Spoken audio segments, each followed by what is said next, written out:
Look at them. First one is उसने ball छोड़ दी या मिस कर दी. He missed the ball. He missed the ball. अगर उसने कैच मिस कर दिया तो आप बोल सकते हैं he missed the catch. Miss means to fail to catch something. किसी चीज़ को पकड़ने में फेल हो जाना.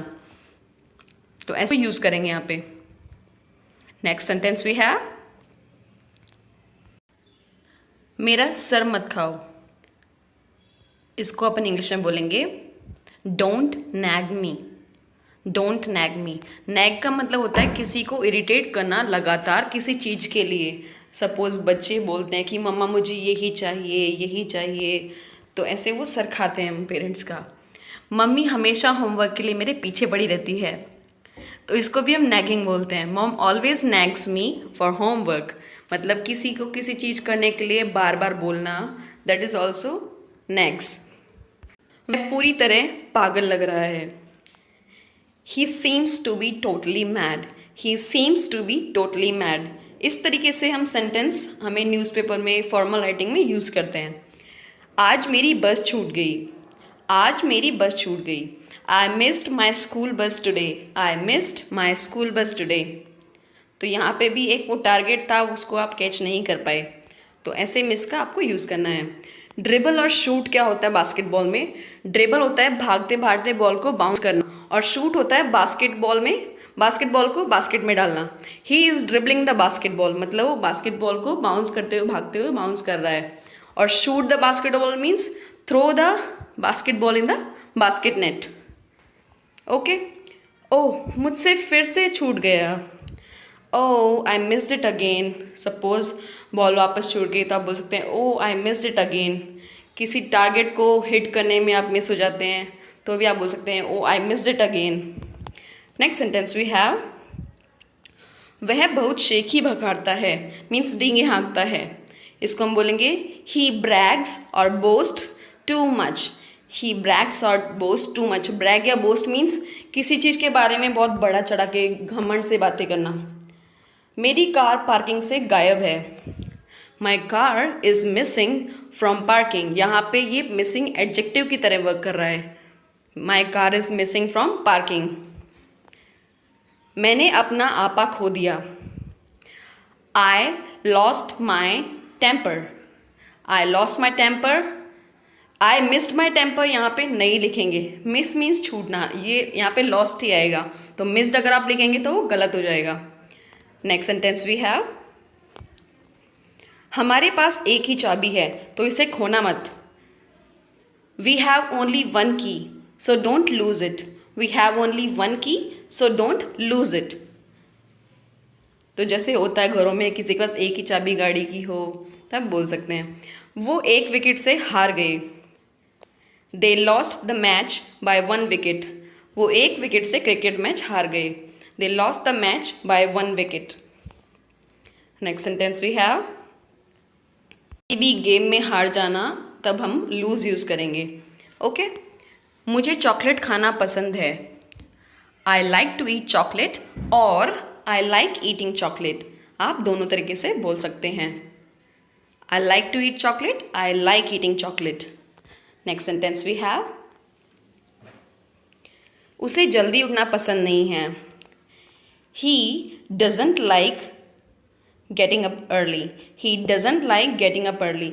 एक बात ध्यान रखनी है, एन्जॉय के साथ हमेशा आईएनजी फॉर्म ही आएगी, टू इन्फिनेटिव फॉर्म नहीं आएगी. लाइक टू गेट वो नहीं आएगा. दीपिका ने बुरे समय में मेरा साथ दिया. Deepika backed me up in my bad times. Deepika backed me up in my bad times. मतलब किसी को इमोशनल या मॉरली सपोर्ट करना, मतलब वो टूट गया हो तब उसे आप सपोर्ट कर सकते हैं. लाइक पेरेंट्स हमें बैकअप करते हैं जब हम फेल हो जाते हैं, तो पेरेंट्स हमें ढांढस बंधाते हैं कि कुछ नहीं होगा. मुझे ये रिपोर्ट 5 बजे तक भेजनी है. I have to send this report by 5 o'clock. आपके ऊपर कंपल्शन है, आपके ऊपर प्रेशर है कि आपको भेजनी है 5 बजे तक कैसे भी. तो जब भी कंपल्शन होगा तो हैव या हैज़ टू. मम्मी मुझे पार्क जाना है.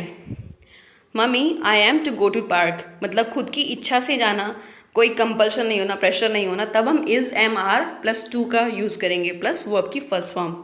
ओके. इच्छा के लिए इज़ एम आर और प्लस टू. मुझे स्कूल जाना पड़ता है, मजबूरी है, कंपल्शन है। I have to go to school, कोई प्रेशर डाल रहा है कि मुझे स्कूल जाना पड़ता है, आप खुद नहीं जाना चाहते, तब हम हैव और हैज़ टू का यूज़ करेंगे। ओके, ही शी इट के साथ हैज़, आई यू वी दे के साथ हैव।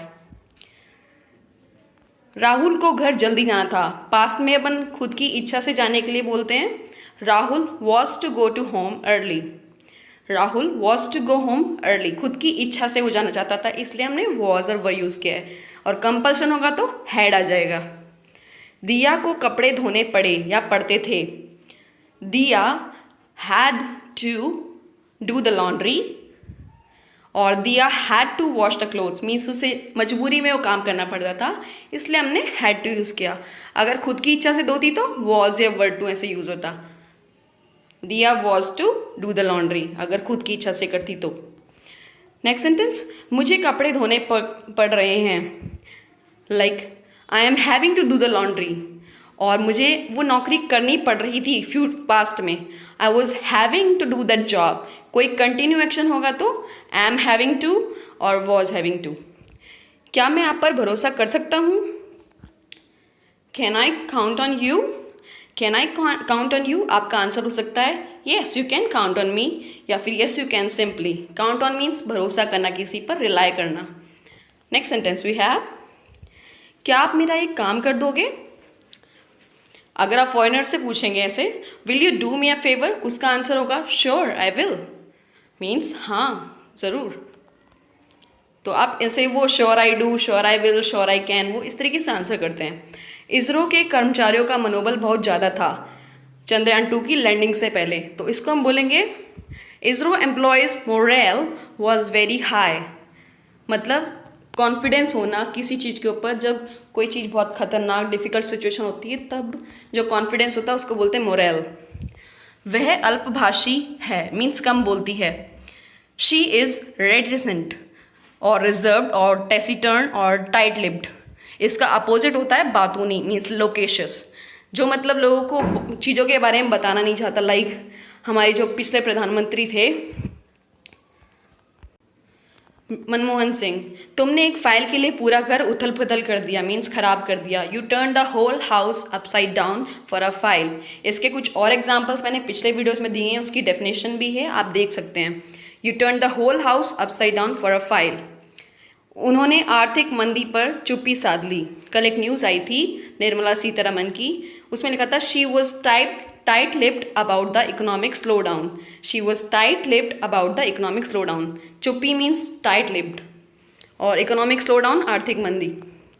मुझे कुछ दिनों के लिए काम से छुट्टी लेनी है। फॉरेनर्स इसको ऐसे बोलते हैं, I want to take a break from work for some days.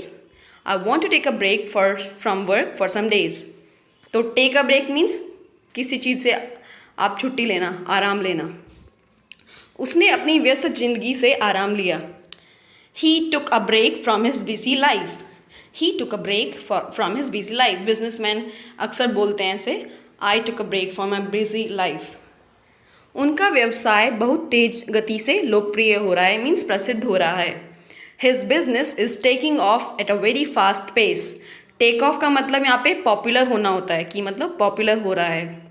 His business is taking off at a very fast pace. Fast pace mean तेज गति। उसे बोलने का कोई फ़ायदा नहीं, वो नहीं सुनेगा। It's no good or use telling him he won't listen. No good or use telling him he won't listen. तो आप यहाँ पे इट्स नो गुड का मतलब होता है कोई फ़ायदा नहीं है। पे डे, पे डे क्या होता है? द डे जिस पे एम्प्लॉयज़ को उनकी सैलरी मिलती है। माई पे day is on 10th of every month. मुझे हर महीने की 10 तारीख को तनख्वाह मिलती है, ये इसका मीन है। एक्चुअल मीनिंग हिंदी का नहीं हो सकता। मेरे माता पिता ने मुझे बड़ा किया। माई पेरेंट्स ब्रॉट मी अप। जब किसी के द्वारा होता है तो ब्रिंग मी अप यूज़ होता है। I grew up in the village, मैं गाँव में बड़ा हुआ। जब खुद की तरफ से बोले तो ग्रू अप बोलेंगे, और जब पेरेंट्स की तरफ से बोलना हो तो my parents brought me up. मैंने डांस शुरू कर दिया, मतलब as a hobby. I took up dancing, मतलब किसी हॉबी को शुरू करना, तब बोलते हैं टेक अप हॉबी का नाम। आई टुक अप डांसिंग। तुम्हारे कपड़ों ने अलमारी में सारी जगह घेर रखी है, ये यूजुअली हम बोलते हैं लड़कियों के लिए, your clothes have taken up all the space in the wardrobe. Take up का मीन्स होता है जगह घेरना।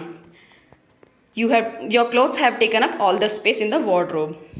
बेड के किनारे पर मत बैठो, तुम गिर जाओगे। बच्चे बैठते हैं, मेरा बच्चा बैठा था, एक दिन गिर गया था। Don't sit on the edge of bed, you will fall down. Don't sit on the edge of bed, you will fall down. Okay, next sentence, वह एक चालाक या सयाना या समझदार व्यापारी है। He is a shrewd businessman, मतलब जो सिचुएशन को समझ के उसको अपने फ़ायदे के लिए यूज़ करता है उसको बोलते हैं श्रूड। Okay, that's all. अगर